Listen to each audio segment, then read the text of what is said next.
Hey guys, welcome back to the channel. Here we are again. This time I'm going to review an album that I actually had a small contribution to. We're talking about Aeon Blank and their third album called Dystopia. Wow, what a ride. So if you remember, on my previous channel I reviewed their second album called Dark Waters, a very interesting mix of alternative rock, metal, some goth rock here and there, and of course a little bit of hip-hop.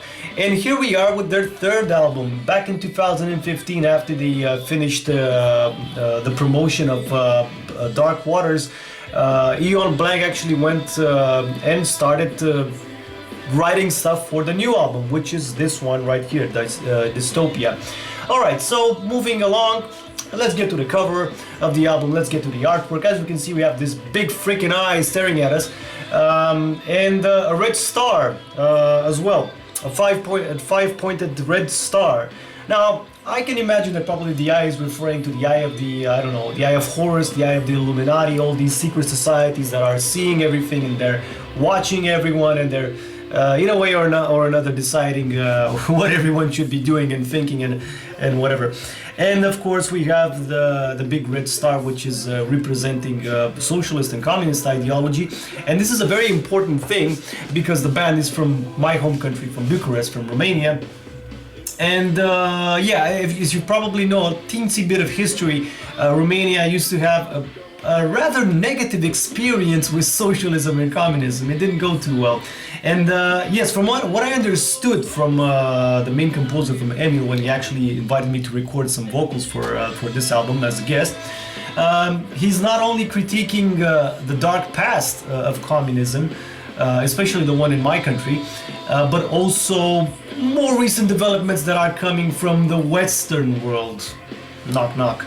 In any case, alright, moving on to the music. There were some changes in Aeon Blank. Other than the fact that some members came and went, we actually have a new structure of the band with this cello player, which is actually really interesting because they had to adapt a lot of the songs which were written for two guitars, you know, one bass, one drummer, singer, and of course a keyboard player, the synthesizer, to adapt them to be played with a cello. The synthesizer parts had to be improvised by the cello player, by Alex.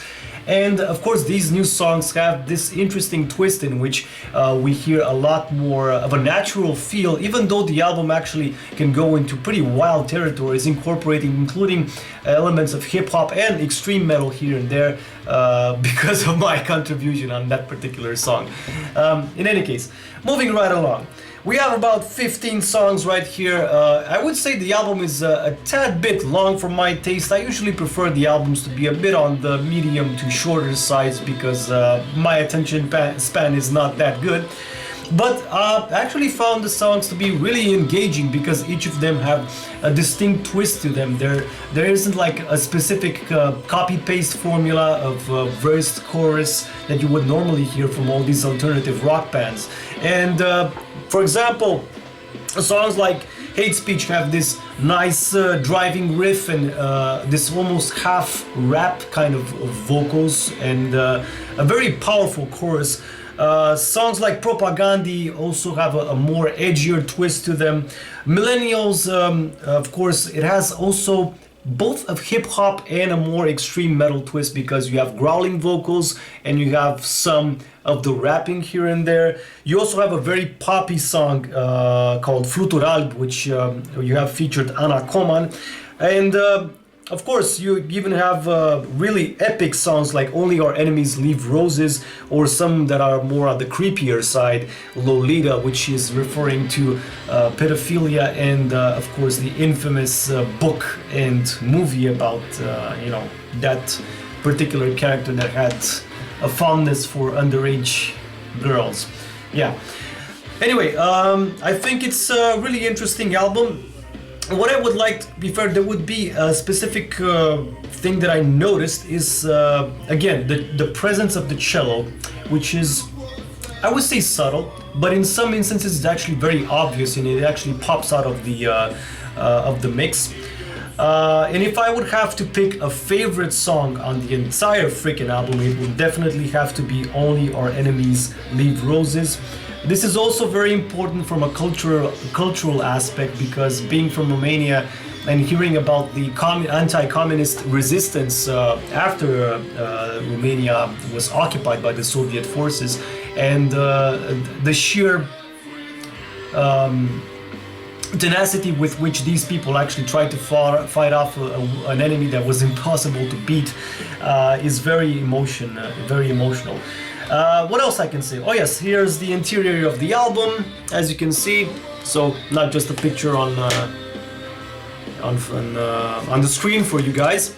And the interior of the physical album is very, very rich. I mean, you have drawings for each song, each and every one of them. And what's interesting is that the lyrics and the drawings are all made by Emil, by the lead singer of the band. And yeah, it's actually quite a treat. I definitely recommend that you try to buy the physical copy of the album, because it's actually way more rewarding having this entire package right here. Look at that. It's, you know, quite a lot of detail put into it. Actually, he told me there was a lot of work put into this. All right, so to sum it up, I think it's a really cool album. I wouldn't say that it's a perfect album. There are definitely some spots that I would think would have sounded better here and there. But yeah, from my perspective, it's probably more just nitpicking here and there. Yeah, it's probably a bit long, but as I said, there's enough variety for you to keep you engaged. If you're a fan of alternative rock or alternative metal and you want something probably here and there a bit more experimental, Aeon Blank and Dystopia is definitely an album for you to go. I'll see you guys soon. We're going to be reviewing a lot of kick-ass albums pretty soon, so stay tuned.